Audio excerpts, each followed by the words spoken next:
कर्मफलं त्यक्त्वा शान्तिमाप्नोति नैष्ठिकीम्। अयुक्तः कामकारेण फले सक्तो निबध्यते। कर्मयोगी कर्म फल का त्याग करके नैष्ठिकी शांति को प्राप्त होता है, परंतु सकाम मनुष्य कामना के कारण फल में आसक्त होकर बंध जाता है। मार्मिक बात का 2 पैराग्राफ कल हुआ था, आज तीसरा पैराग्राफ है। जड़ता से सर्वथा संबंध विच्छेद होते ही नित्य प्राप्त परमात्मा का अनुभव हो जाता है। जड़ता से सर्वथा संबंध विच्छेद होते ही नित्य प्राप्त परमात्मा का अनुभव हो जाता है। अतः तप आदि साधन करते करते जब जड़ता से संबंध विच्छेद हो जाता है तभी परमात्मा प्राप्ति होती है। वही संबंध विच्छेद तब बहुत सुगमता से हो जाता है जब निष्काम भाव से केवल लोक हित के लिए कर्तव्य कर्म किए जाए। परमात्मा किसी साधन से खरीदे नहीं जा सकते, क्योंकि प्रकृति के संपूर्ण पदार्थ एक साथ मिलकर भी चिन्मय और अविनाशी परमात्मा की किंचित मात्र भी समानता नहीं कर सकते। दूसरी बात, मूल्य देकर जो वस्तु मिलती है वह उस मूल्य से कमजोर कम मूल्य वाली ही होती है। यदि कर्मों से परमात्मा मिल जाए तो वे कर्मों से कमजोर ही सिद्ध होंगे। यहाँ एक मार्मिक बात समझने की है कि प्राय साधक जिन शरीर इंद्रिया मन बुद्धि आदि से साधन करते हैं उनका संबंध महत्व और आश्रय रखते हुए साधन करते हैं। जब तक इन शरीरादि यत्किंचित भी संबंध है, जब तक इन शरीरादि से यत्किंचित भी संबंध है तब तक जड़ता से संबंध बना हुआ है। जड़ता से संबंध रखते हुए परमात्मा तत्व का अनुभव नहीं होता। परमात्मा तत्व की प्राप्ति जड़ता के द्वारा नहीं होती, प्रत्युत जड़ता के त्याग से होती है। नारायण नारायण नारायण। प्रणाम महाराज जी। नारायण नारायण। हाँ, नारायण नारायण महाराज जी, प्रणाम महाराज। नारायण। हाँ महाराज।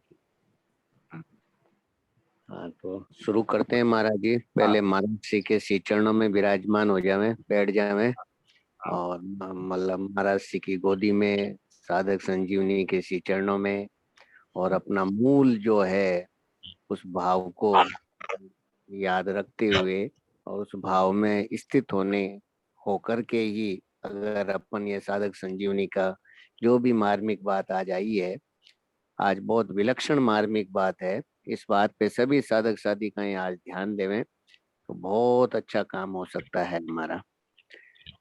तो अपन सबसे पहले वही रामचरितमानस और वही हमारे महाराज श्री भगवद गीता ठाकुर जी जो फरमा रहे हैं, क्योंकि 2 जने ही वास्तव में आज सुबह भी महाराज श्री की जो क्लिप आई उसमें भी महाराज श्री यही फरमा रहे हैं कि 2 जने ही केवल बिना स्वार्थ बिना हेतु हित करने वाले हैं, वह हैं एक भगवान एवं एक भगवान के भक्त।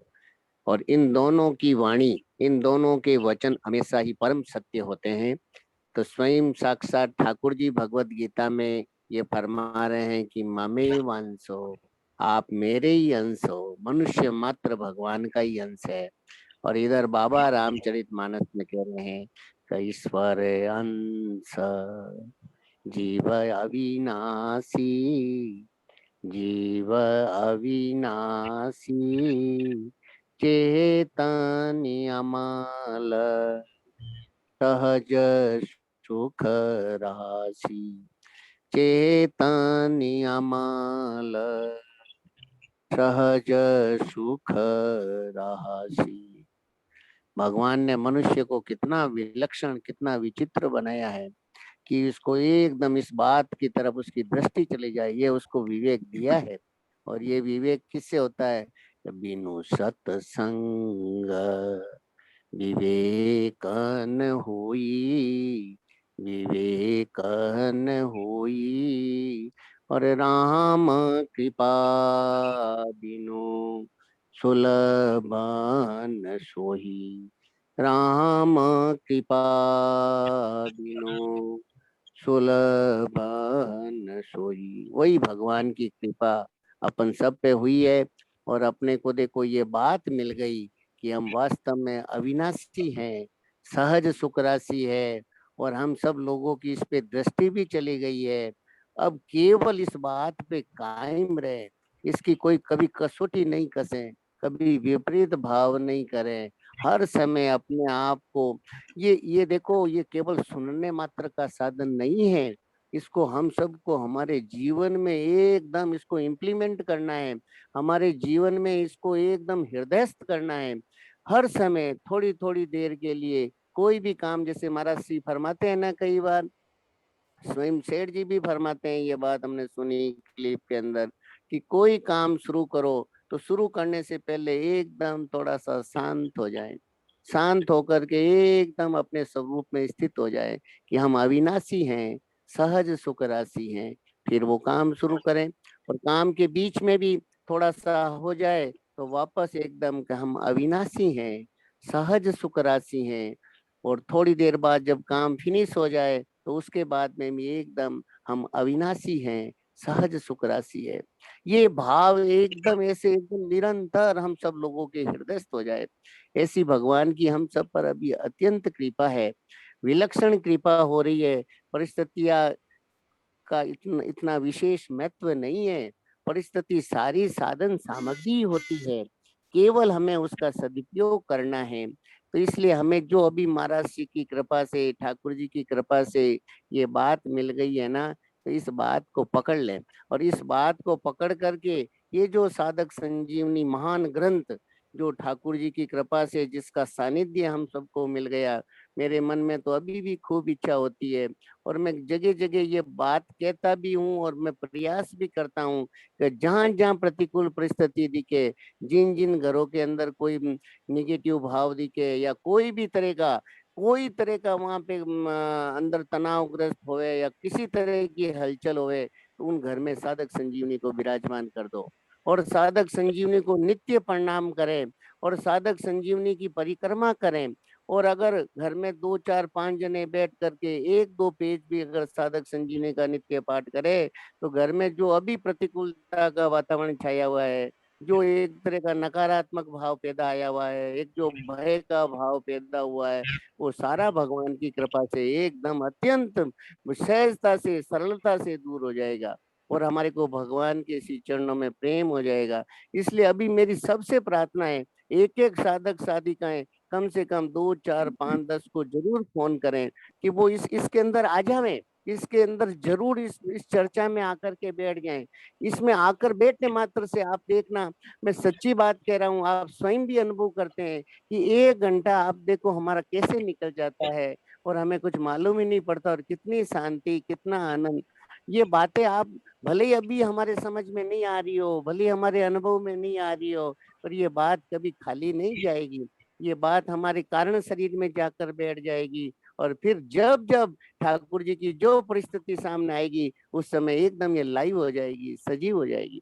इसलिए मेरी सबसे प्रार्थना है कि इसमें हजारों आदमियों को जोड़ दें और एक एक साधिकाएं कम से कम मेरी एक प्रार्थना जरूर है कि महीने में 1 या 2 साधक संजीवनी जरूर अपने रिश्तेदारों के यहाँ, जान पहचान के वालों के यहाँ जरूर वहां पे विराजमान करने का प्रयास करें। और 1 2 जनों को तो जरूर जरूर लगा दें, चाहे कैसे भी लगा, मैं कितना ही प्रयास करना पड़े उनको इसमें जोड़ दें।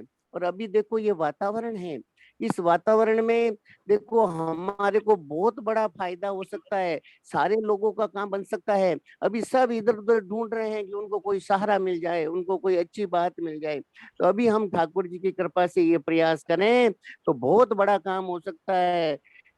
जो सेठ जी का जो सपना है कि भाई घर घर में भगवत गीता, घर घर में गली गली में गीता, वो अभी पहुंच सकती है और सबको शांति और आनंद मिल सकता है। और अगर सब लोग इसमें जुड़ जाएंगे और इस भाव से भावित हो जाएंगे तो बहुत बड़ा काम हो जाएगा, बहुत विलक्षण काम हो जाएगा।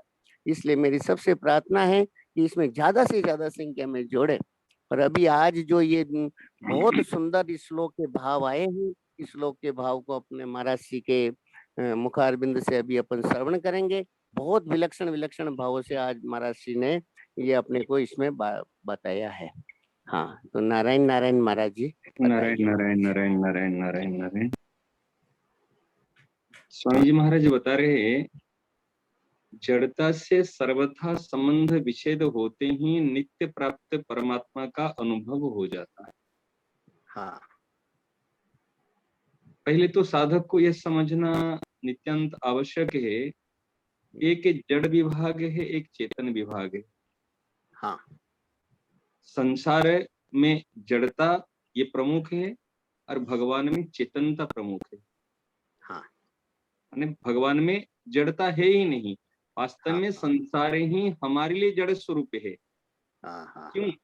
क्योंकि हम संसार से सुख चाहते हैं, इसलिए जड़ स्वरूप कहा गया है।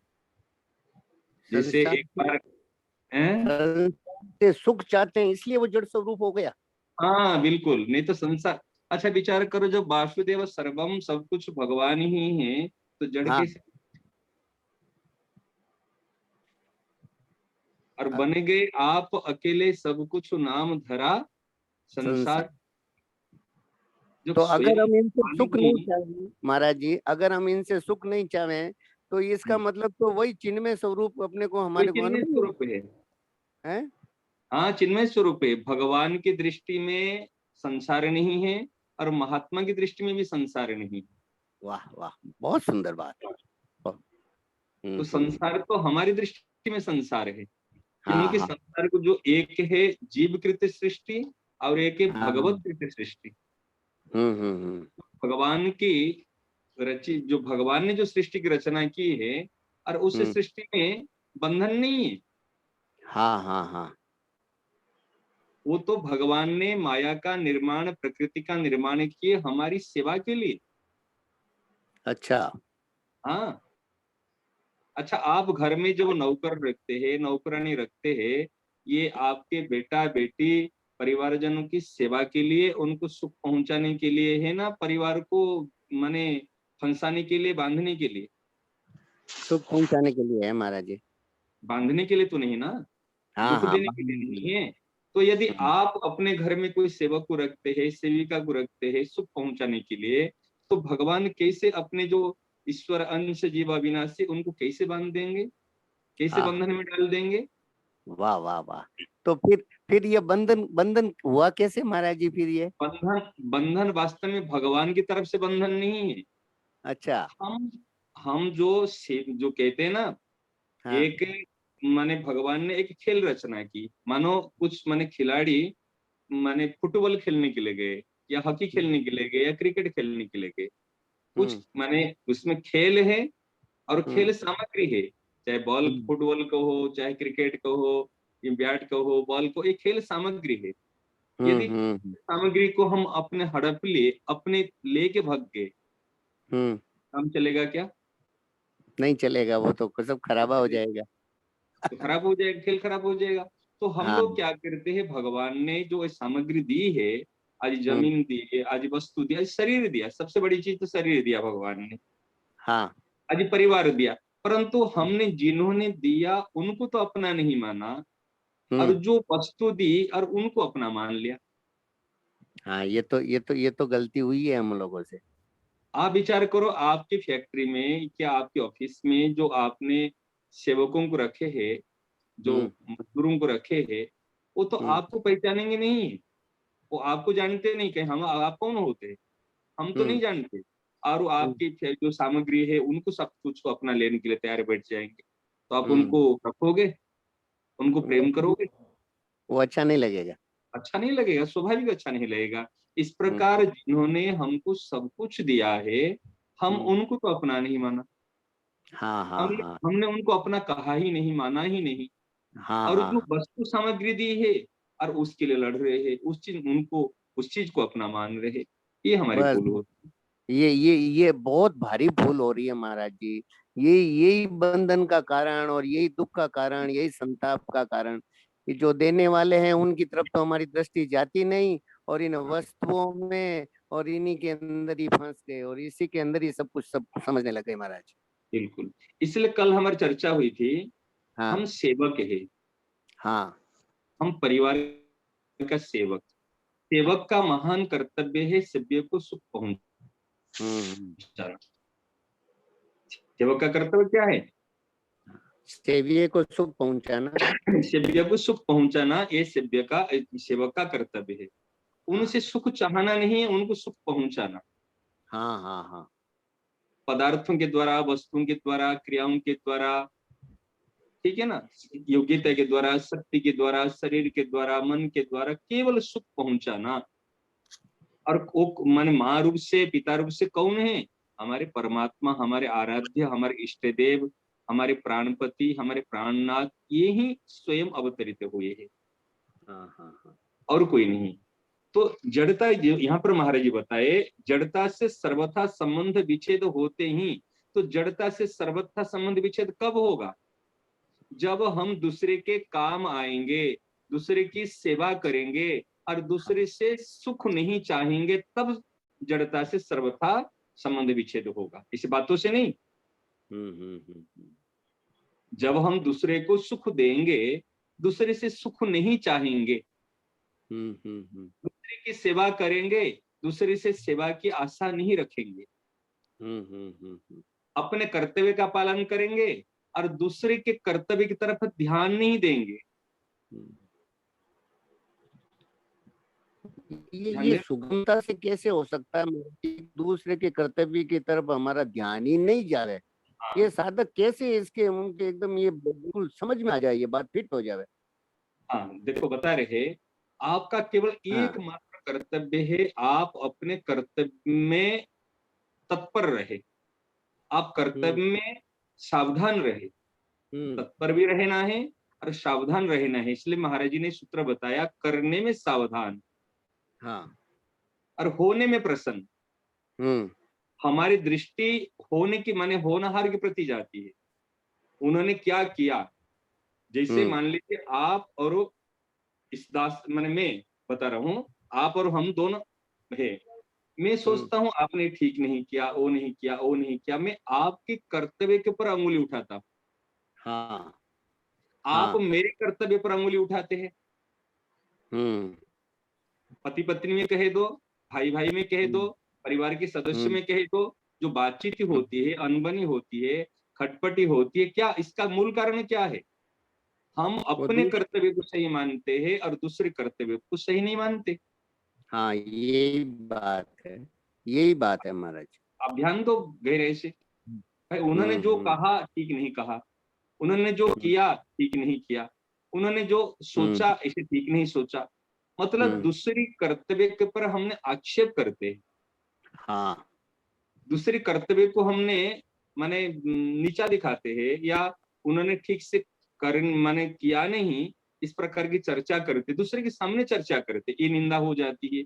जब दूसरे की कर्तव्यहीनता अर्थात तो कर्तव्यच्युत के बारे में, कर्तव्य परायण नहीं होने के बारे में जब दूसरे के सामने चर्चा करते, वो निंदा रूप में कहलाती। हाँ हाँ हाँ, समझ में आई बात? हाँ, वो निंदा हो जाती है, वो निंदा हो जाती है। उन्होंने ठीक नहीं किया, उन्होंने ऐसे कर लिया, क्या है दूसरे हमको छोड़कर दूसरे किसी ने, जो हमारे जो अपोजिट माने जो भी है, माता भाई बहन जो भी है, सदस्य है, उनको ठीक से करना नहीं आया, मतलब उन्होंने कर्तव्यच्युत हो गए, कर्तव्य परायण नहीं रहे, इसलिए हम उनके लिए चर्चा करते हैं, उनकी पीठ के पीछे, वो निंदा हो जाती है। इसलिए जो करने में सावधान रहता है, मेरा कर्तव्य है मैं करने में सावधान रहूं, मैं किसी की निंदा नहीं करूं, मैं दूसरे का अपकार नहीं करूं, मैं दूसरे को बुरा नहीं समझूं, ये अगर करने में सावधान रहता है, फिर व्यक्ति होने में प्रसन्न होगा। परंतु हम होने में प्रसन्न क्यों नहीं हो पाते? क्योंकि हम स्वयं कर्तव्यच्युत हो जाते हैं, स्वयं करने में सावधान नहीं होते, इसलिए अगले व्यक्ति जो कुछ करता है उसी होनहार में हम प्रसन्न नहीं होते। अरे ऐसे नहीं होना चाहिए था, अरे ऐसे होना चाहिए था, उन्होंने गलत कर दिया, उन्होंने ऐसे कर लिया, हम उसी में दिन भर, वो इसके नाम ही है चिंता। दूसरी के बारे में जब हम सोचते, अब चिंता क्या होती है? अपने बारे में यदि सोचते हम क्या करेंगे क्या नहीं करेंगे, जो सोचते हैं ये होता है विचार। और दूसरे ने ऐसे कर लिया, ऐसे नहीं करना चाहिए था, ऐसे होना नहीं चाहिए, दूसरे की क्रिया को लेकर, दूसरे के कर्तव्य को लेकर जो हमारे मन में जो संकल्प विकल्प चलता है, उसका नाम है चिंता। तो हम दूसरों के बारे में बिल्कुल सोचना बंद कर दें महाराज जी फिर? देखो, दूसरे के बारे में अगर आप अपने बारे में सोचना शुरू कर लोगे तो दूसरे के बारे में सोचने की आवश्यकता नहीं होगी। अच्छा अच्छा अच्छा, ये बात आ गई। आप दूसरे के बारे में क्यों सोचते हैं? जब आप कर्तव्य च्युत हो जाते हैं तब दूसरे के बारे में सोचना पड़ता है, और दूसरे के बारे में सोचने से हमारे समस्या का समाधान नहीं होगा। अच्छा, समस्या का समाधान होगा ही नहीं हमारे? नहीं होगा, कैसे होगा?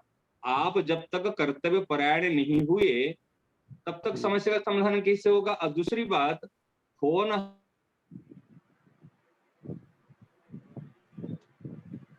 माइक बंद हो गया महाराज जी। नारायण नारायण नारायण नारायण। हाँ, राम राम भाई साहब। माइक बंद हो गया था बीच में। हाँ महाराज। अभी आवाज आ रहे हैं? हाँ अब आ रही है महाराज। देखिए, इस गहराई से बात देखिए, कौन हार हमारे हाथ की बात नहीं है, क्या होगा क्या नहीं होगा, परंतु हम क्या करेंगे क्या नहीं करेंगे ये हमारे हाथ की बात है। हाँ, ये हमारे हाथ की बात है महाराज। तो जो हाथ की बात है उसके लिए हम स्वतंत्र है। हाँ, तो करने में सावधान रहना है। अभी हम करने में सावधान हैं, फिर भी हमारे लिए अहित हुआ, हमारा ठीक नहीं हुआ, हमारे प्रति गलत हुआ, तो फिर व्यक्ति प्रसन्न रहेगा। अच्छा। हाँ, नहीं तो अगर हम करने में सावधान रहने वाले व्यक्ति ही होनहार में प्रसन्न हो सकता है, भगवान के मंगलमय विधान में प्रसन्न हो सकता है। जो केवल कह देता है इसे मंगलमय विधान, ऐसे नहीं हो सकता। अच्छा अच्छा। साधक को पहले करने में सावधान रहता है। जो भक्त होता है, अच्छा उटपटांग करेगा, गलत काम करेगा, वो कहेगा जो हुआ भगवान के विधान से हुआ, ये थोड़ी माना जाएगा। हाँ, वो खुद चिंता में डूब जाएगा, वो प्रसन्न रह ही नहीं सकता। वो प्रसन्न रह नहीं सकता। इसलिए हाँ, करने में सावधान रहने वाले साधक ही होनहार में प्रसन्न हो सकता है। हाँ हाँ, ये तो बात है महाराज। तो महाराज जी बताए, जड़ता से सर्वथा संबंध विच्छेद होते ही नित्य महाराज जी प्रणाम। परमात्मा का अनुभव हो जाता है। राम राम। हाँ, नारायण नारायण। कि इसका मतलब कोई भी बात दूसरों को लेके करनी नहीं है। नहीं करनी की नहीं, परिवार में रहते हैं तो चर्चा तो करोगे, कोई आगे पीछे कोई बात होती तो करोगे, लेकिन दूसरे की कमियों को लेकर चर्चा नहीं करनी है। अगर चर्चा करनी है तो केवल आपका नियत भाव होना चाहिए, उनका सुधार कैसे हो। अच्छा, ठीक है ना? और दूसरे को नीचा दिखाने के लिए या मजा लेने के लिए, रस लेने के लिए जो दूसरे की चर्चा करते हैं, वो चिंता हो जाएगी और उसमें हमारा नुकसान ही होगा, लाभ ही नहीं होगा। और इसमें जड़ता के साथ में हमारा संबंध जुड़ता जाएगा। हाँ हाँ। जब तक ये सेवा नहीं हुई ना, सेवा करने से जड़ता से संबंध माने सर्वथा विच्छेद होता है। ये सेवा नहीं हुई। सेवा किसको कहते? दूसरे को सुख पहुंचाने के नाम ही सेवा है। परहित सरिस धर्म नहीं भाई, पर पीड़ा सम नहीं अधमाई। और दूसरे को पीड़ा देना, दूसरे को दुख देना, ये तो अधर्म है। ये सेवा कहाँ हुई? अगर सेवा नहीं हुई तो फिर संबंध विच्छेद कैसे होगा? मतलब सावधानी ये रखनी है कि अपना भाव एकदम ठीक रहे। बातचीत परिवार में रहेंगे तो ऑब्वियसली करते ही हैं, और मतलब होती है बात, सुननी भी पड़ती है। कहीं बोलना नहीं होता लेकिन सुननी तो काफी बार पड़ती भी है। देखो, तो भाव और नियत शुद्ध होने से क्रिया ऑटोमेटिक शुद्ध हो जाएगी। जी जी, क्रिया में शुद्धि आ जाएगी। मूल में नियत और भाव। जी, ठीक है ना? यस्य नहंकृतो भावो बुद्धिर यस्य न लिप्यते, हत्वापि स इमान लोकान न हंति न निबध्यते।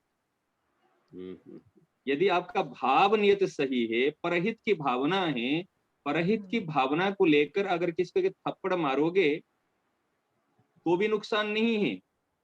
अगर दूसरे को दुख देने के लिए अगर उनकी प्रशंसा करोगे, ये आपके लिए हानिकारक है। वाह, ये तो बहुत बहुत बहुत विलक्षण बात आई महाराज कि प्रशंसा कर रहे हैं लेकिन मन में भाव है कि उनको तकलीफ पहुंचे है तो वो बहुत हानिकारक होगी वो तो। ये आपके लिए हानिकारक है। अगर आप पर दूसरे के हित के लिए दूसरे को थप्पड़ भी मारे दोगे, जरूरत पड़े गाली भी दे दिए, तो आपके नियत भाव नहीं है दूसरे को मन पीड़ा पहुंचाने के लिए। आपकी भावना है हित की भावना। भगवान भाव देखते हैं और भाव से ही लाभ हानि होती है, क्रिया से नहीं। आपके भाव नियत, ये मूल चीज है। इसलिए सेवा का भाव होना चाहिए, ना कि सुख लेने का भाव। हमारे क्या है ना, दिन प्रतिदिन परिवार से सेवा का भाव लुप्त हो जाता है और सुख लेने का भाव रहता है। हाँ, ये आ जाता महाराज। और सुख लेने का भाव ही जड़ता, और सुख लेने के भाव से संबंध जुड़ता है, और सुख देने के भाव से संबंध विच्छेद होता है।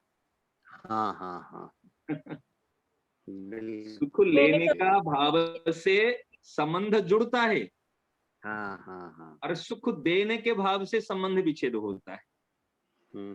हाँ, सुख लेने का भाव तो यही है ना कि हमें अच्छा कहे, हमारा मान करे, बड़ाई करे। हाँ, आदि आदि मेरे को अच्छा कहे, सम्मान दे, मेरी बात रखे, मुझे चीज वस्तु दे, जो भी सब कुछ इसमें आ जाएगा।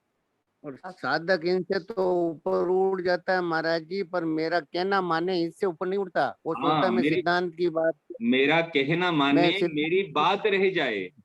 हाँ, मेरी बात रह जाए, इसमें अटक जाता है वो।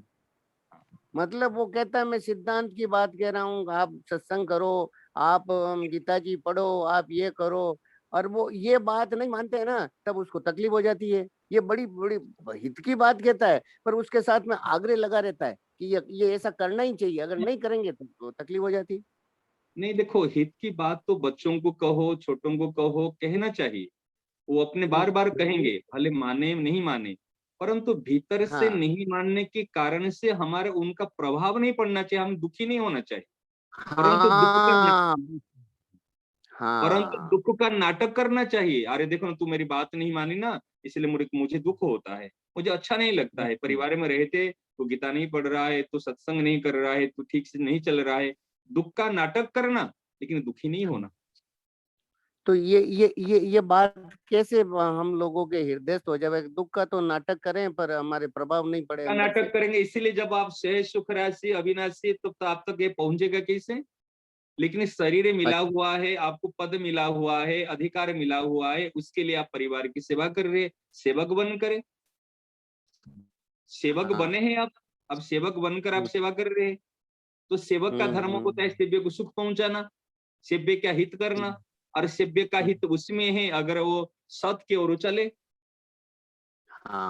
जब सत की ओर नहीं चल रहा है तो सेवा, जो सेवक है, तो उनको उस सेवक नाटक कर रहा है, भाई देखो तुम आप सत की ओर नहीं चल रहे, इसलिए मुझे दुख हो रहा है। जब अपना स्वरूप की ओर देखता है तो फिर कहता अविनाशी और सहज सुख राशि है।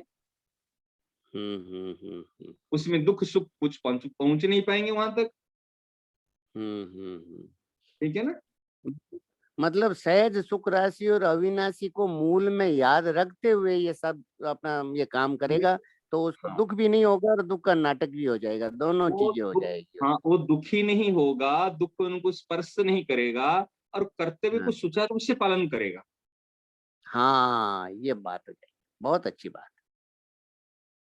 वो कर्तव्य को सुचारू रूप से पालन करेगा। जो अभिनय मिला है उनको, अभिनय बढ़िया से करेगा। अगर हम अभिनय को ठीक से नहीं करेंगे तो फिर भी कर्तव्यच्युत हो जाएंगे। हाँ हाँ और अपने स्वरूप को अगर भूल जाएंगे तो परम कर्तव्यच्युत हो जाएंगे। अपने स्वरूप में स्थित रहना ये परम सेवा है, ये परम कर्तव्य है।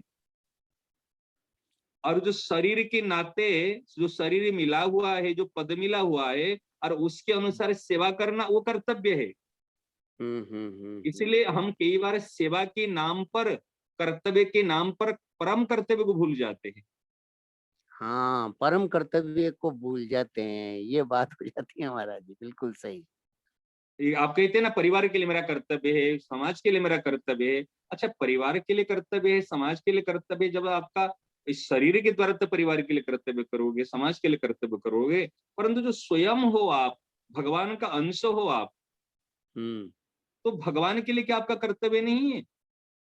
बिल्कुल, वो तो सबसे पहला कर्तव्य ये है। तो परम कर्तव्य है। अरे भैया, शरीर अभी अगर आपका शरीर स्वस्थ नहीं रहेगा तो समाज के हम्म, क्या काम आओगे, परिवार नहीं के कुछ क्या काम आओगे? आज कुछ भगवान करना। ने अगर श्वास ले लेंगे तो आपको हम्म क्या काम आओगे? हम्म हम्म तो जिन्होंने श्वास दिए हैं, मैं तो और कुछ नहीं जानता हूँ भगवान क्या है, बच्चों को हम बता रहे हैं भगवान की डेफिनेशन क्या है। वो क्या है? सगुण है, निर्गुण है, साकार है, निराकार है, यहाँ रहते हैं कि कहाँ रहते हैं, मंदिर में रहते हैं कि वैकुंठ, ये पंचायत में मत पढ़ो। जिन्होंने हमको श्वास दिया है उनका नाम है भगवान। वाह, बहुत अच्छी क्या बात। माँ ने श्वास दिया? क्या पिता ने दिया? क्या अभी दोस्त ने दिया? किसने दिया आपको श्वास, बताओ? हम्म। जीने का अधिकार किसने दिया? जिन्होंने दिया है।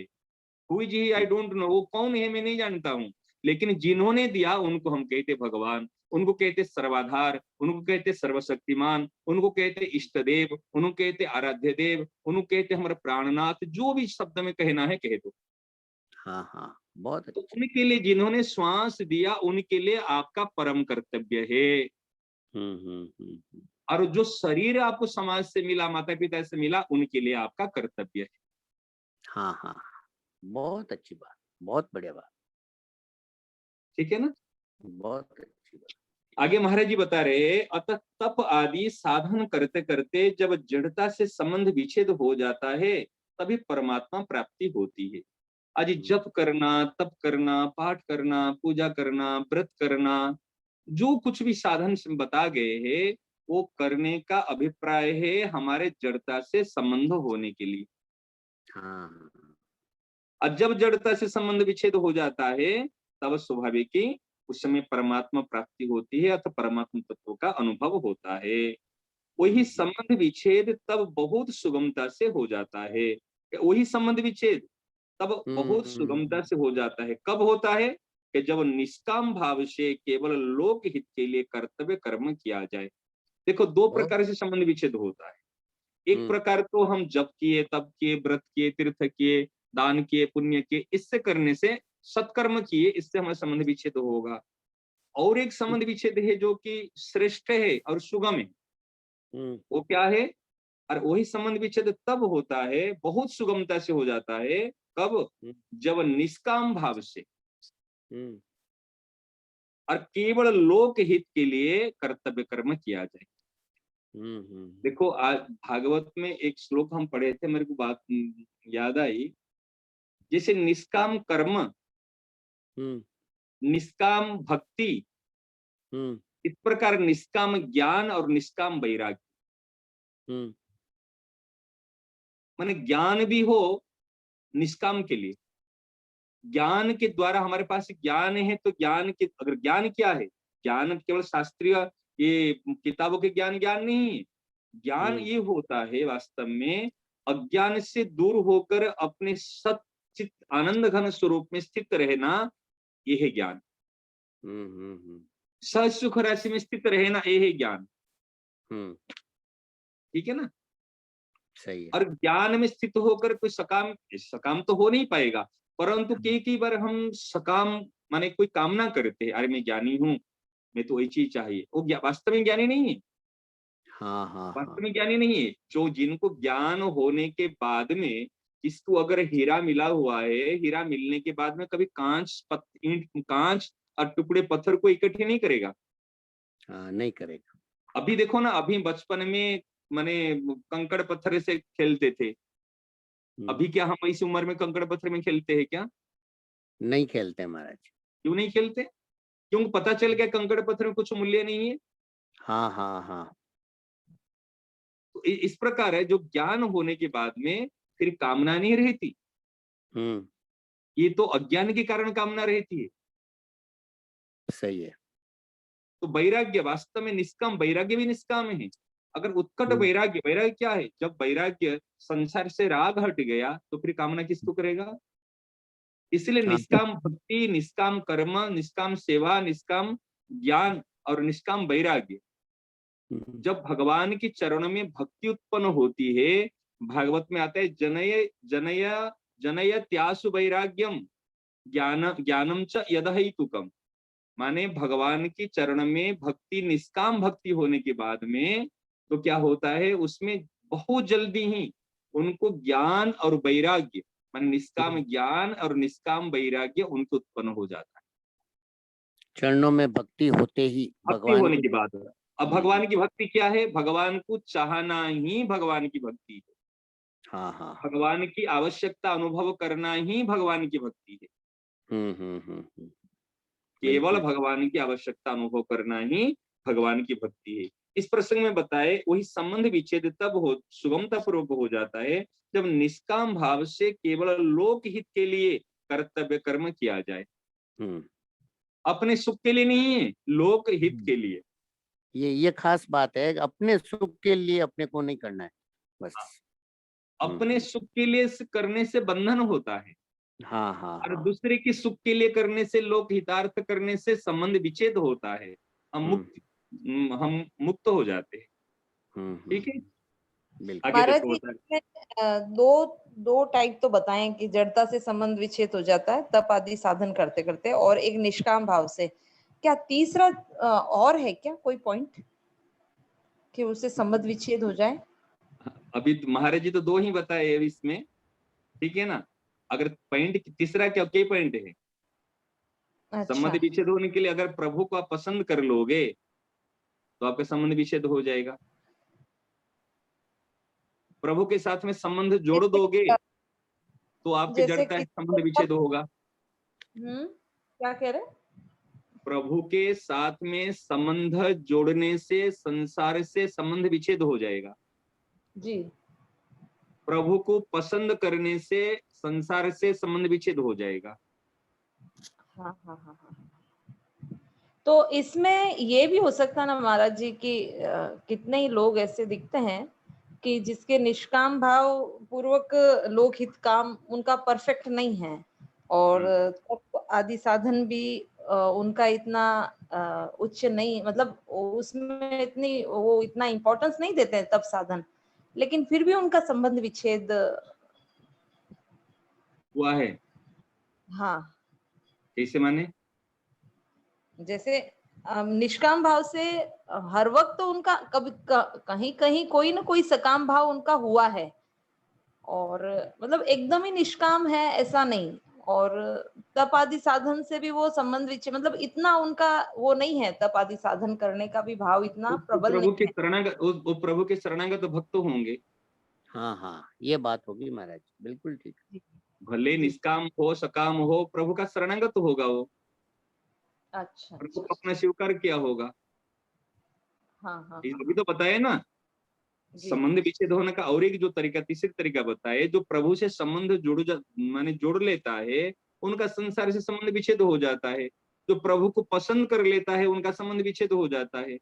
जो प्रभु की आवश्यकता के अनुभव करता है उनका संबंध विच्छेद हो जाता है। ठीक है ये होगा। जी, ये कसौटी नहीं है कि आप केवल जब तक करो नहीं करोगे तो संबंध विच्छेद होगा, क्योंकि हाँ हाँ अपिचेत सुदुराचारो भजते हाँ, माम अनन्य भाग, जो अनन्यता पूर्वक भगवान का भजन करता है उनका संबंध विच्छेद हो जाता है। जी जी, संबंध विच्छेद होने का अनेक उपाय है। जो भगवत सन्मुख हो, माने सन्मुख हो जीव मोहि जब ही जन्म कोटि अघनाशई तब ही, तब संबंध विच्छेद हो जाता है, सन्मुख होते ही। हाँ हाँ ठीक है ना। जी। हाँ, आगे हम अगर ऐसे चलेंगे तो हम तो साधक संजीवनी बहुत देर तक पहुंचेंगे अब करने में। पर क्या ये ना, एक बात श्लोक में बहुत है। ये एक एक बात है ना, ये बहुत बड़ी अच्छा कीमती है, जो एक एक बात आ रही है ना जी। हाँ, हाँ, इनकी ये अगर जीवन में हमारे भगवान की कृपा से हृदय हो जाएगी तो बहुत बड़ा काम हो जाएगा। ये बातें जो अभी खुल रही है महाराज से, ये बहुत अच्छी बातें आ रही है महाराज। हाँ महाराज, हाँ, आगे महाराज। ठीक है। आगे कहें कि परमात्मा किसी साधन से खरीदे नहीं जा सकते, क्योंकि हाँ प्रकृति के संपूर्ण पदार्थ एक साथ मिलकर भी चिन्मय और अविनाशी परमात्मा की किंचित मात्र भी समानता नहीं कर सकते। स्वामी जी महाराज उदाहरण देते हैं, जैसे हम एक छोटी चीज को, जैसे एक पेन है, हम इसको यूं पकड़ लिए, एक दीवार को थोड़ी पकड़ सकते हैं। मुट्ठी में, नहीं पकड़ सकते। हम्म, इसलिए जो परमात्मा को हम साधन के द्वारा प्राप्त करेंगे ये नहीं है। हम्म, हम अच्छा देखो, इसमें साधक के कई बार साधक द्वंद्व में रह जाता है। कई बार हाँ हम हाँ कहते हैं भगवान तो कृपा साध्य है, साधन साध्य नहीं है। तो साधक सोचता है यदि भगवान साधन साध्य नहीं है, कृपा साध्य है, तो हमको साधन क्यों करना है, मिलेंगे तो कृपा से मिलेंगे, ये गड़बड़ हो जाती है। मिलेंगे तो कृपा से मिलेंगे। वास्तव में भगवान की कृपा कब होती है? हाँ, जो भगवान की कहने के अनुसार, आज्ञा के अनुसार उस साधन में लगा हुआ है, तब भगवान की कृपा होती है। हाँ, बात समझ में आ रही है ना? अब भागवत में आया है, जब यशोदा मैया माने ब्रजवासियों के घर से चोरी करके कुछ खाने लगी, माने मक्खन मिश्री सब कुछ, फिर उलाहना देने के लिए सब कुछ गोपियां आकर मैया के वहां पर पहुंच गई। देखो यशोदा मैया, ये कान्हा बहुत नटखट है और इस प्रकार उन्होंने इसे उधम मचाया है, इस प्रकार उलाहना देने के लिए आ गए। तो उलाहना देने के बाद में यशोदा मैया ने क्या किया, उन्होंने छड़ी लेकर पीछे पीछे पीछे पीछे दौड़े, कह रहे हाँ, कन्हैया तुम ये सब क्या कर रहे हैं, तो ऐसे खाए पिए जो कुछ करो, आज सब उलाहना देने के लिए यहाँ पर आते हैं, ये तो बहुत अच्छी बात नहीं है, ये अच्छी बात नहीं है। तो फिर कन्हैया ने क्या किया, उस समय में कन्हैया ने कहे बात तो अच्छी नहीं कैसे कह रहे, मैं तो खाया ही नहीं, मैं अरे बहुत फिर परस्पर में बातचीत हुई, जो मूल श्लोक आया उसमें उस समय में बता रहे हैं। तो कन्हैया आगे आगे है और यशोदा मैया पीछे पीछे, और उन्होंने पीछे पीछे पीछे पीछे, इतने पृथुल शरीर है, पसीने से लथपथ हो गई है यशोदा मैया, और उनके हाँ, कबरी, उनके जो माने जुड़े में जो फूल माने लगा हुए थे उस तरह बिखर गए।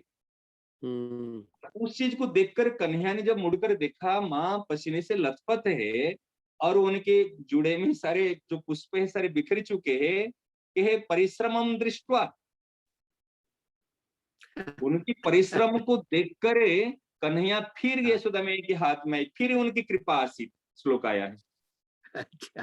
यशोदा मैया के परिश्रम को देखकर ही कन्हैया की कृपा हुई, फिर उन्होंने उनके हाथ में आए। इस प्रकार साधक के परिश्रम को देखकर भगवान की कृपा होती है, फिर वो कृपा साध्य होते हैं।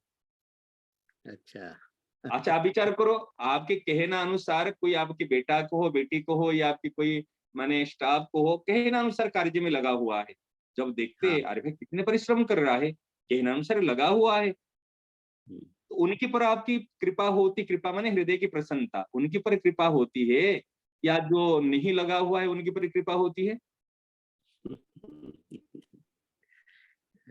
नेचुरली उनके ऊपर ही होगी जो कहना मानते हैं महाराज जी। कहना मानता हुआ लगा हुआ है, इसलिए हाँ, साधन साध्य तो नहीं है, परंतु भगवान कृपा साध्य है। कृपा के पर विश्वास करने वाला व्यक्ति कभी प्रमादी नहीं बनता, हाँ, आलसी नहीं ये बनता। बात है। हाँ, कृपा जो के कृपा पर पे भरोसा विश्वास करने करेगा वाले वो प्रमादी। हाँ बोलिए। हाँ, जो कृपा पे विश्वास करेगा वो प्रमादी नहीं बनेगा, ये बात एकदम कंफर्म है हमारा। हाँ, वो बिल्कुल। उनके अंदर तत्परता आ जाएगी, अर्थात हाँ, तत्पर। जो कार्य को पहले ढिलाई के साथ करता था, कम करता था, और तत्पर होकर करेगा। हाँ, जैसे हाँ, एक हाँ, कुंवारी लड़की अपने पिहर में जो कार्य करती है, शादी होने के बाद में वो कार्य में और तत्परता आ जाती है। हाँ, हाँ, हाँ, इस प्रकार जब हम भगवान को अपना स्वीकार कर लिए, भगवान को अपने प्राणनाथ रूप से, इष्ट देव रूप से, आराध्य देव रूप से स्वीकार कर लिए, तब साधना में और तत्परता आएगी। हाँ, हाँ, हाँ। ठीक है ना? हम्म, हाँ, आगे कह रहे परमात्मा किसी साधन से खरीद नहीं किया जा सकते, क्योंकि प्रकृति के संपूर्ण पदार्थ एक साथ मिलकर भी चिन्मय और अविनाशी परमात्मा की किंचित मात्र भी हाँ समानता नहीं कर सकते। दूसरी बात, मूल्य देकर जो वस्तु मिलती है वो उसी मूल्य से कमजोर, कम मूल्य वाली ही होती है। महाराज जी उदाहरण देते हैं, यदि हम एक पेन खरीदी करने के लिए दुकान में जाएंगे, तो दुकानदार यदि हमारे से 5 रुपया लिया है, तो इस पेन को उन्होंने 5 रुपया में खरीद नहीं किया हुआ, उन्होंने ₹5 से कम मूल्य देकर खरीदी किया और हमको ₹5 में बेचा। इसलिए यहाँ कहते वह मूल्य से कमजोर है, कम मूल्य वाली है होती है। यदि कर्मों से परमात्मा मिल जाए तो वो कर्मों से कमजोर ही सिद्ध होंगे। तो यहाँ एक मार्मिक बात समझने की है, प्राय साधक जिन शरीर इंद्रिया मन बुद्धि आदि से साधन करते हैं उनका संबंध महत्व और आश्रय रखते हुए ही साधन करते हैं। देखो ये बात है, अभी जो हमारे जो पहले से बात चल रही है, शरीर को लेकर जितने भी साधन करेंगे वो लंबे समय तक नहीं चलेगा।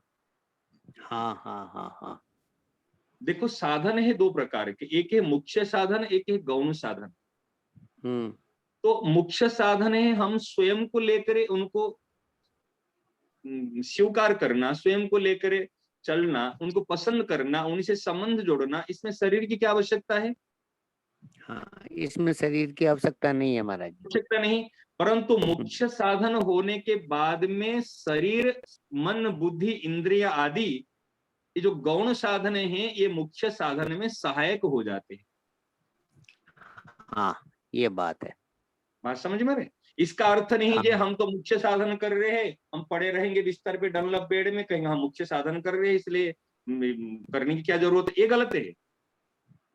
पर मुख्य साधन जो करेगा महाराज जी वो डल्लप पे नहीं बैठेगा, उसमें अकर्मण्यता नहीं आएगी, आलस्य नहीं आएगा उसके अंदर। मुख्य साधन अगर जो एकदम हृदय से करेगा, जो भीतर से मुख्य साधन को अपनाएगा, उसके अंदर बिल्कुल अकर्मण्यता नहीं आएगी, आलस्य नहीं आएगा। आलस्य प्रमाद से रहित होकर तत्परता उनमें आ जाएगी, तत्परता आ जाएगी, निश्चित रूप से आ जाएगी। इसलिए मुख्य साधन है ना महाराज जी, स्वामी जी महाराज ने भी मुख्य साधन पे ही जोड़ दिया है, और भी सेठ जी ने, मतलब महापुरुषों ने मुख्य साधन पे ज्यादा जोर दिया है कि मुख्य साधन अपनाने के बाद में ये दूसरे जो भी शरीर है, मन है, इंद्रिया है, ये अपने आप उसके साथ जुड़ जाएगी और अपने आप इनके द्वारा साधन। हमारी गलती ये होती है कि हम जो शरीर के द्वारा, मन के द्वारा, इंद्रियों के द्वारा ये जो कर्म करते हैं, इनके द्वारा भगवान को पकड़ना चाहते हैं। तो इसलिए भगवान यहाँ महाराज से ये कह रहे हैं कि भाई कर्मों के द्वारा आप भगवान को खरीद नहीं सकते। ये बात इसलिए यहाँ पे ऐसी आ रही है महाराज जी, मुझे लग रहा है। हाँ बिल्कुल सही बात कह रहे हैं आप। यहाँ कह रहे उनका संबंध महत्व और आश्रय रखते हुए साधन करते हैं। हम शरीर के साथ संबंध जोड़कर साधन करते हैं, शरीर के महत्व बुद्धि रखकर साधन करते हैं, और भगवत आश्रय छोड़कर हमने शरीर का और संसार का आश्रय लेते हैं, नाशवान का आश्रय लेते हैं। हाँ, ये नाशवान का आश्रय है, ये ठीक नहीं है मतलब। तो इस कारण से हमारे ये सफलता हमको नहीं मिलती। फिर आगे कह रहे तब तक इन शरीर आदि से यत्किंचित भी संबंध है तब तक जड़ता से संबंध बना हुआ है। देखो खास बात, जब तक इन शरीर आदि से यत्किंचित भी संबंध है, इसलिए मूल से इसी संबंध को, इसी भूल को दूर करने के लिए हम लोग जो कुछ दिनों से अभी इस बात पर बिल्कुल कायम है, अविनाशी सह सुख राशि। और इसमें क्या है, तब जड़ता से संबंध विच्छेद हुआ है हमारे। मूल संसार, मूल बड़ा संसार क्या है? इस शरीर ही तो सबसे बड़ा संसार है। ये शरीर है सबसे बड़ा, बिल्कुल महाराज जी। ये जब तक इन शरीरादि से यत् किंचित भी संबंध है, तो इस थोड़ा सा ये समझ में नहीं आया। देखो हमारे शरीर को हमने मैं माना, मेरा माना, मेरे लिए माना, परिवार को अपना माना, इंद्रियों के द्वारा सुख लिया, इंद्रियों से हम सुख भोगने के प्रयास कर रहे हैं, ये तो सारी संबंध है उनके साथ में। अच्छा, तो इसी संबंध को कैसे विच्छेद करेंगे हम? तो शरीर आदि के साथ में संबंध विच्छेद मतलब कहेंगे शरीर को अब गला काट देंगे तो संबंध विच्छेद हो जाएगा, ये थोड़ी होता है। नहीं, इस शरीर के द्वारा कुछ नहीं करेंगे तो संबंध विच्छेद हो जाएगा, ये थोड़ी होगा। तो संबंध विच्छेद कैसे होगा? शरीर को मैं, मेरा, मेरे लिए नहीं मानते हुए इस शरीर के द्वारा परहित के लिए लोकहितार्थ यदि कर्तव्य कर्म करेंगे तब संबंध विच्छेद हो जाएगा, जो बात पहले चलेगी। जी ठीक है ना? कि जब तक अपने शरीर आदि से यत्किंचित माने मामूली सी, आप कहेंगे मामूली से संबंध से क्या हो जाएगा? अरे मामूली से संबंध से तो बिगड़ गया। आज ये संसार कितने बड़े संसार है, पृथ्वी कितने बड़ी है, कोई इतने लोगों के साथ में हमारा संपर्क नहीं है। अभी महामारी से कितने लोग चले जाते, फिर उनके लिए हम हमारे आंखों से झरझर आंसू नहीं निकल रही है जी। परंतु बेटा यदि हमारा कहीं पीड़ित है, दुखी है, हम बड़े हृदय हमारा दुख से भर जाता है, आंखों में आंसू आ जाते हैं, हम कुछ अच्छा नहीं लगता। तो इस जैसे कहीं पर आग जल रही हो, आग तो बुझ गई हो और चिंगारी रह गई, बिल्कुल थोड़ी सी चिंगारी रह गई, और चिंगारी के कारण से अगर उसमें हवा चलेगी और वो चिंगारी फिर प्रज्वलित, तो उसमें ईंधन वस्तु के संपर्क में आने से चिंगारी से फिर आग पैदा हो जाएगी। तो इस प्रकार जो हमारा संबंध दुनिया के साथ में नहीं है इतने बड़े संसार में, परंतु इस शरीर के साथ में जो संबंध माने हैं, जो चिंगारी है, इस शरीर के साथ में संबंध से फिर हमारे दुनिया के साथ में संबंध होने शुरू हो जाएगी। इसलिए यहाँ पे यत्किंचित संबंध है। तो इस संबंध को कैसे दूर करेंगे, संबंध कैसे विच्छेद करेंगे? जो संबंध है, इस संबंध को हमने, जिनके साथ में आपका संबंध है, इस संबंधियों की सेवा करने से आपका संबंध विच्छेद हो जाएगा, पहली बात। और दूसरी बात, जिनके साथ में अनादिकाल से नित्य संबंध है, आत्मीय संबंध है, उनके साथ में संबंध जुड़ने से आपका संबंध विच्छेद हो जाएगा। बात ध्यान दिए। दो ऑप्शन है, कोई भी चूज करें आप। जिनके साथ में अभी हमारा संबंध हम लोग को मान रहे हैं, मतलब एक है काल्पनिक संबंध, एक है नित्य संबंध और जातीय संबंध। तो नित्य संबंध, जातीय संबंध जो परमात्मा के साथ में है, जो भगवान के साथ में है, उनके साथ में संबंध स्वीकार करते ही हमारा यहाँ से संबंध विच्छेद हो जाएगा। अच्छा, फिर यहाँ कोई परिश्रम करने की जरूरत ही नहीं हमारे को, मतलब भगवान के साथ में जो हमारा नित्य संबंध है उसको अगर हम स्वीकार कर ले में, तो फिर हमारा यहाँ जड़ता से संबंध विच्छेद हो जाएगा। यहाँ हमारे को कोई दूसरा प्रपंच करने की आवश्यकता नहीं है। फिर हमारे को संबंध विच्छेद हो जाएगा। संबंध विच्छेद होने के बाद में फिर आप सेवा करोगे। आप मुनि भी जब है, आप मुनि भी है, मालिक के साथ में आपका संबंध हो गया, तो संबंध होने के बाद आप किसके साथ में, दुनिया के साथ में संबंध नहीं है, परंतु मालिक ने कह दिया आप यहाँ पर सेवा करो, यहाँ पर एक काम करो, वहां पर एक काम करो, आप करते हो। अच्छा अच्छा अच्छा अच्छा, क्योंकि मालिक के अंडर आप चल रहे, भगवान के आदेश के अनुसार चल रहे, शास्त्र आज्ञा संतों की आज्ञा के अनुसार चलते हैं। जिनके भगवान के साथ में संबंध हो जाएगा तो क्या मनमानी चलेगा? मनमानी नहीं करेगा। जब मालिक के साथ में संबंध हो जाता है, क्या मनमानी कर सकता है? वो तो मालिक की आज्ञा के अनुसार चलेगा। हाँ, मतलब वो यंत्रवत हो जाएगा, मतलब उसके द्वारा जो भी काम होगा वो भगवान की प्रेरणा से ही होगा, मतलब प्रेरणा से होगा। इसलिए काल्पनिक संबंध जो है परिवार आदि संसार आदि के साथ में, और काल्पनिक संबंध है, इस काल्पनिक संबंधियों की सेवा करने से हमारा संबंध विच्छेद हो जाएगा। और नित्य संबंधी भगवान के साथ में संबंध स्वीकार करने से हमारा संबंध विच्छेद हो जाएगा। ये सूत्र है। बहुत ठीक है ना? मतलब ये दोनों एक दूसरे के पूरक हैं महाराज जी। अगर हम भगवान के साथ हमारा नित्य स्वीकार कर लेंगे तो अपने आप संसार की निष्काम भाव से सेवा होने लग जाएगी, और अगर हम निष्काम भाव से सेवा करेंगे तो भगवान के साथ जो हमारा नित्य संबंध है उसका हमें अनुभव हो जाएगा। ये बात है ना? हाँ, बिल्कुल बिल्कुल ठीक है महाराज, ठीक है महाराज। आगे कह रहे, जड़ता से संबंध रखते हुए परमात्मा तत्व का अनुभव नहीं होता। परमात्मा तत्व की प्राप्ति जड़ता के द्वारा नहीं होती, प्रत्युत जड़ता के त्याग से ही होती है। ठीक है ना? यहाँ तक चर्चा हुई थी ना हमारे? आगे आगे बढ़े थे क्या? नहीं, यहाँ तक आपका समय हो जाएगा। का संसार है, उसी जाति के ये शरीर, इंद्रियां, मन, बुद्धि आदि। अगर पढ़ना है तो मैं पढ़ लेता हूँ फिर एक साथ, ठीक है ना? जी। फिर डबल करें समय। फिर जिस जाति का संसार है उसी जाति के इस शरीर, इंद्रिया, मन, बुद्धि आदि है। शरीर जिस जाति के है, हमारा मन भी पंचभौतिक शरीर है। ये मन बुद्धि इंद्रियां, हाँ हाँ ये सब कुछ ये जड़ है सारे। आज मन भी नहीं रहेगा, बुद्धि भी नहीं रहेगी, आज इंद्रिया भी नहीं रहेगी, ठीक है ना, शरीर भी नहीं रहेगा, ये सारे इस जाति के। अर्थ इन्हें संसार का ही मानकर संसार की ही सेवा में लगा दे। ये सब कुछ संसार का है, केवल भगवान के है, और सब कुछ संसार का है, और सब कुछ भगवान का है मान लो, चाहे संसार का मान लो। जो कर्मयोगी है, परंतु ये सब संसार का मान के संसार में लगा देता है, ये है कर्मयोगी। परंतु इन शरीर आदि से किंचित मात्र भी अपना संबंध न माने, इन्हें महत्व न दे, इनका आश्रय न रखे। तीन बात बता रहे महाराज जी, पहले भी पैराग्राफ में बताए थे।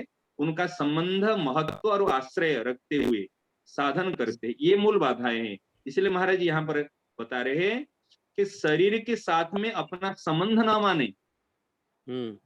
परंतु हमारा भूल होती है, हम शरीर के साथ में संबंध माने, कहते मैं पुरुष हूं, मैं गृहस्थ हूं, मैं एक बिजनेसमैन हूं, मैं ज्ञानी हूं, इस शरीर के साथ संबंध मानकर कहते हैं, और उस संबंध को महत्व देते हैं। अरे जानते हो मैं कितने जानकार हूं, मैं कितना बड़ा भजनानंदी हूं, मैं कितना बड़ा त्यागी हूं, ये महत्व देते हैं और इनका आश्रय रखते हैं, और इनके आश्रय से हम दूसरे से भी सम्मान लेते हैं, सुख लेते हैं ना। ये तीनों न रखे, क्योंकि असत से संबंध रखते हुए असत की सर्वथा निवृत्ति नहीं हो सकती।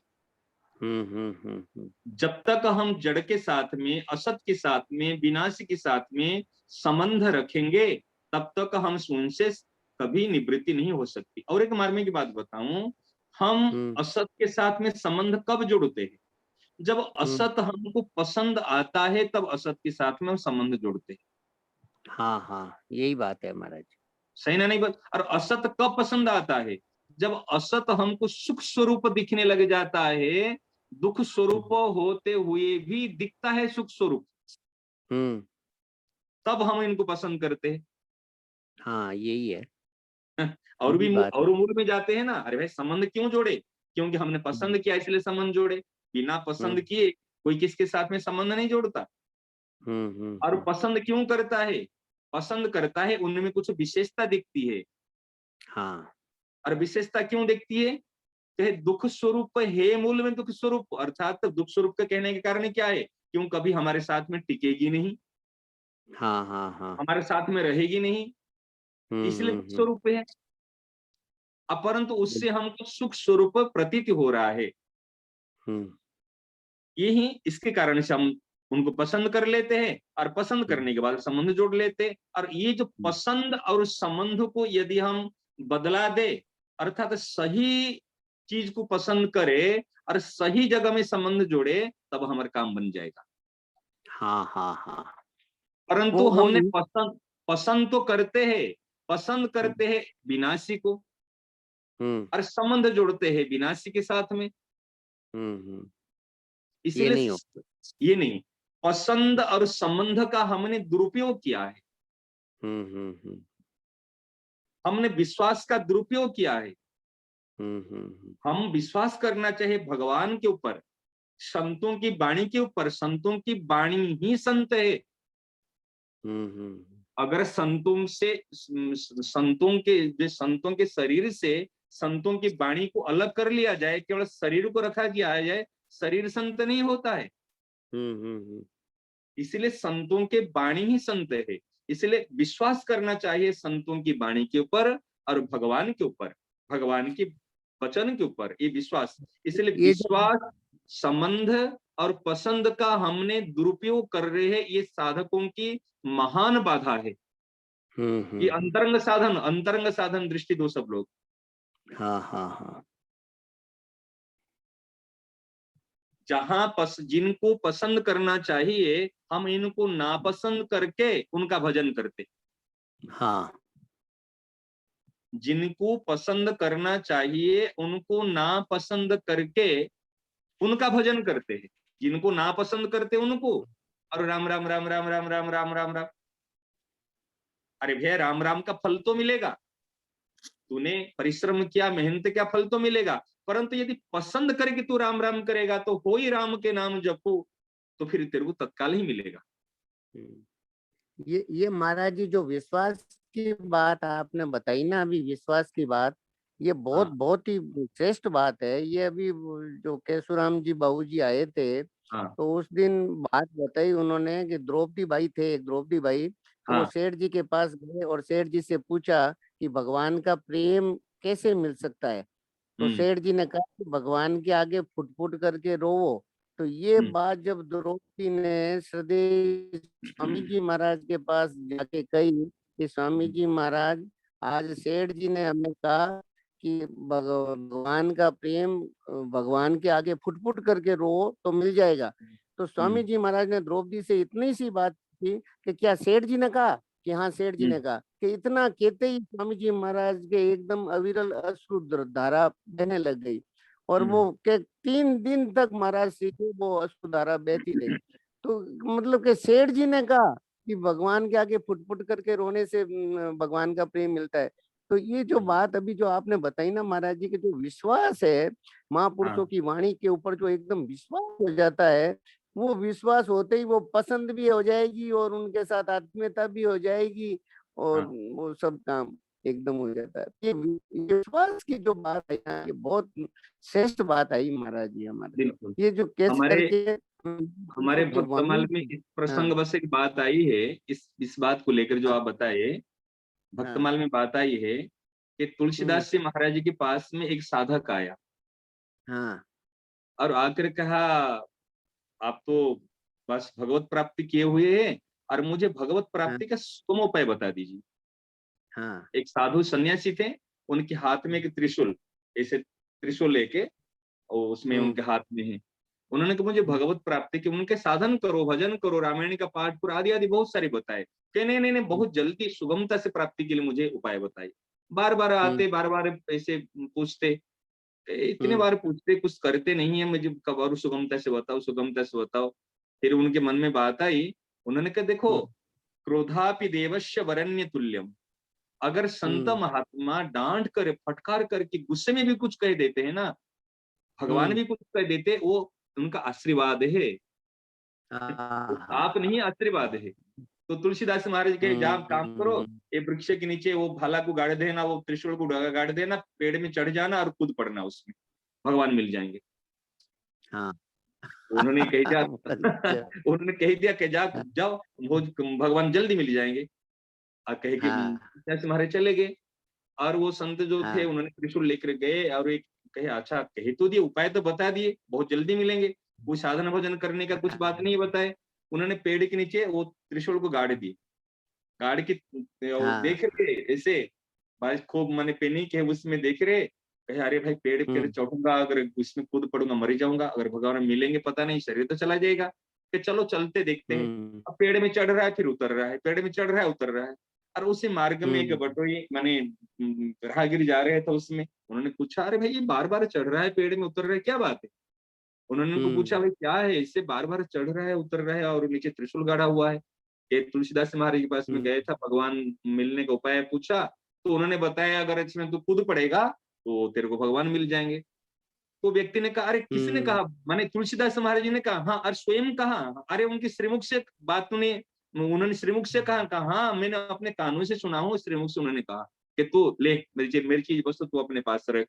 और खुद गया और वृक्ष में चढ़ा, चढ़ के और उन्हें कूद पड़ा। और कूदने से पहले भगवान आपने उनको कुलाग्रत कर लिए, ले लिए और हाँ। भगवान ले। बहुत गजब की बात महाराज जी, आपने तो एकदम बहुत वास्तव में बात है ऐसी है। देखो तो ये सही, जो कर विशाल लेता पड़े है थे बस, विश्वास, जो विश्वास। हाँ हाँ संतों हाँ, की क्या वाणी क्या पर गजब की। विश्वास करने से ही भगवान के पर विश्वास हो जाता है। हाँ हाँ, और बहुत विश्वास सुंदर बात, बहुत और सुंदर। भगवत प्राप्ति का मूल उपाय साधन है विश्वास, भगवान विश्वास से हाँ मिलते हैं। हाँ ठीक है ना। हाँ हाँ, चलिए इस बहुत अच्छी पैराग्राफ को बात, पूरा कर ले देख बहुत। थोड़ा सा है। हाँ तो क्योंकि असत से संबंध रखते हुए असत की सर्वथा निवृत्ति नहीं हो सकती, असत से संबंध विच्छेद करने के लिए निष्काम भाव से किए हुए सब कर्म अर्थात साधन सहायक होते हैं। असत हम्म, से सर्वथा संबंध विच्छेद होते ही परमात्मा से जो विमुक्ता हो रही थी वह मिट जाती है। देखो सर्व जैसे असत से सर्वथा संबंध विच्छेद होते ही हम हम्म, परमात्मा से